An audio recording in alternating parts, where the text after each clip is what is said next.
अखेर बिबट्या झेरबंद।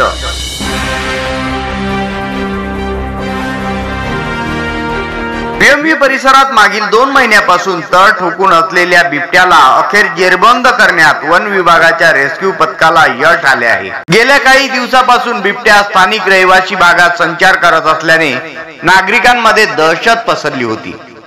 त्यामुळे संभाव्य जीवित धोका सुद्धा उद्भवण्याची शक्यता निर्माण झाल्याने सुरक्षात्मक उपाययोजना करण्याच्या वन विभागाला सूचना केल्या।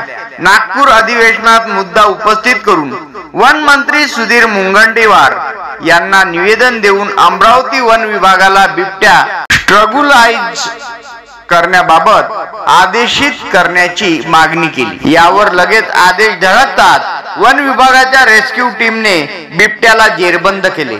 याबद्दल वन मंत्री नामदार सुधीर मुनगंटीवार व वन विभागाचे सर्व अधिकारी कर्मचारी तसेच रेस्क्यू पथकाचे अभिनंदन व आभार आहे। तसेच बिबट्याला त्याच्या मूळ वास्तव्याच्या ठिकाणी सोडून देण्याची सूचना वन विभागाला करण्यात आली आहे, अशी प्रतिक्रिया आमदार सौ सुलभाताई खोडके यांनी दिली।